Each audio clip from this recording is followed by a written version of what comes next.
श्री दुर्गाय नमः। नवरात्रि के 9 दिनों में देवी के अलग अलग रूपों की अलग अलग नामों से पूजा की जाती है।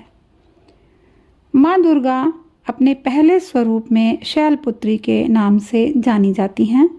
पर्वतराज हिमालय के यहाँ पुत्री के रूप में उत्पन्न होने के कारण इनको शैलपुत्री कहा गया है। वृषभ स्थिता इन माताजी के एक हाथ में डमरू और दूसरे हाथ में कमल पुष्प और अभय मुद्रा है। यह नव दुर्गाओं में प्रथम है। नव दुर्गाओं में प्रथम शैलपुत्री दुर्गा का महत्व और शक्तियाँ अनंत हैं। नवरात्रि पूजन में प्रथम दिन इन्हीं की पूजा और उपासना की जाती है। पहले दिन की उपासना में योगीजन अपने मन को मूलाधार चक्र में स्थित करते हैं। यहीं से इनकी योग साधना शुरू होती है। माँ दुर्गा की 9 शक्तियों में दूसरा स्वरूप ब्रह्मचारिणी का है।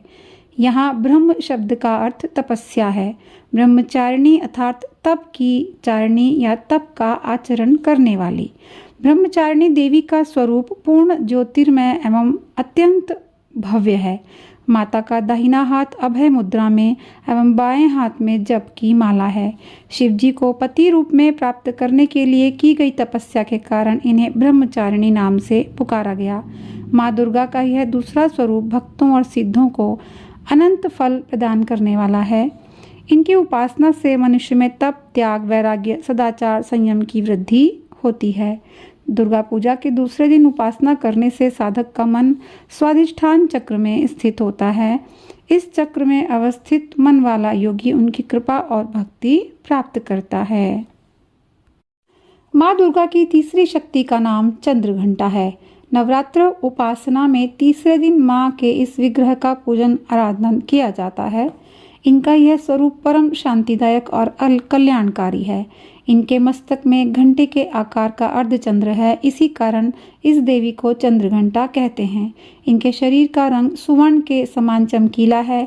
इनका वाहन सिंह है। साधना करने वाले उपासक को चाहिए कि वह अपने मन, वचन, कर्म एवं शरीर से शुद्ध होकर विधि विधान के अनुसार माँ चंद्रघंटा के शरणागत होकर उनकी उपासना आराधना में तत्पर हों। उनकी उपासना से सभी साधक समस्त सांसारिक कष्टों से सहज ही छुटकारा पाकर परम पद के अधिकारी बन जाते हैं। माँ दुर्गा की चौथी शक्ति का नाम कूष्मांडा है। अपनी मंद हल्की हंसी द्वारा ब्रह्मांड को उत्पन्न करने के कारण इनका नाम कूष्मांडा पड़ा। नवरात्र उपासना में चौथे दिन माँ कूष्मांडा के विग्रह की उपासना, पूजा, आराधना की जाती है। इस दिन साधक का मन अनाहत चक्र में स्थित होता है। अतः पवित्र मन से पूजा उपासना को करना चाहिए। माँ की उपासना मनुष्य को स्वाभाविक रूप से भव सागर से पार उतारने के लिए सर्वाधिक सुगम और श्रेयस्कर मार्ग है। माता कूष्मांडा की उपासना मनुष्य को आदि व्याधियों से विमुक्त करके उसे सुख, समृद्धि और उन्नति की ओर ले जाने वाली हैं।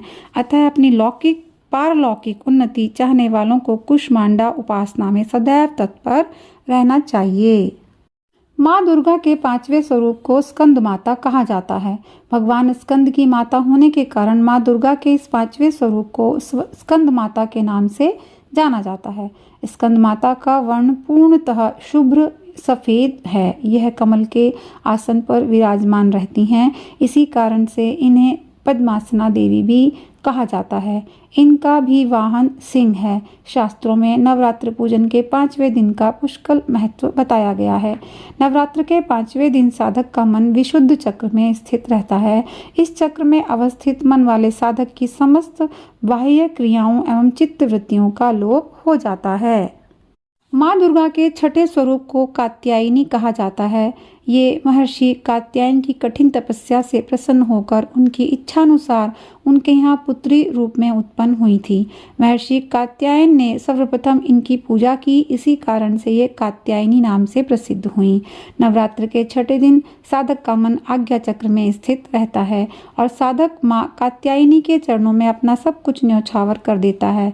परिपूर्ण आत्मदान करने वाले ऐसे साधक को सहज भाव से माँ कात्यायनी के दर्शन प्राप्त हो जाते हैं। हैं। इनका साधक इस लोक में रहते हुए भी अलौकिक तेज से युक्त हो जाता है। योग साधना में इस आज्ञा चक्र का अत्यंत महत्वपूर्ण स्थान है। माँ कात्यायनी अमोघ फल देने वाली हैं। माँ दुर्गा के 7वें स्वरूप को कालरात्रि कहा जाता है। माँ कालरात्रि का स्वरूप देखने में अति भयानक है, लेकिन ये सदैव शुभ फल ही देने वाली हैं। इसी कारण इनका एक नाम शुभंकरी भी है। नवरात्र में 7वें दिन माँ कालरात्रि की पूजा का विधान है। इस दिन साधक का मन सहस्रार चक्र में स्थित रहता है। उसके लिए ब्रह्मांड की समस्त सिद्धियों का द्वार खुलने लगते हैं।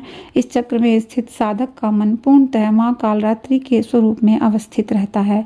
माँ ग्रह बाधाओं को दूर कर दुष्टों का विनाश करती हैं, जिससे साधक भय मुक्त हो जाता है। माँ दुर्गा के 8वें स्वरूप को महागौरी के नाम से जाना जाता है।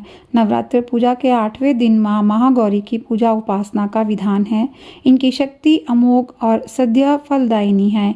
इनकी उपासना से भक्तों के सभी क्लेश खत्म हो जाते हैं, समाप्त हो जाते हैं। अतः हमें सदैव इनका ध्यान करना चाहिए। माँ दुर्गा की नवी शक्ति को सिद्धिदात्री के नाम से जाना जाता है। ये सभी प्रकार की सिद्धियों को देने वाली हैं। नव दुर्गाओं में माँ सिद्धिदात्री अंतिम है। माँ सिद्धिदात्री 4 भुजाओं वाली हैं। इनका वाहन सिंह है। ये कमल पुष्प पर भी आसीन होती हैं। इनकी उपासना पूर्ण कर लेने के बाद भक्तों की सभी प्रकार की कामनाओं की पूर्ति हो जाती है। ओम श्री दुर्गाय नमः।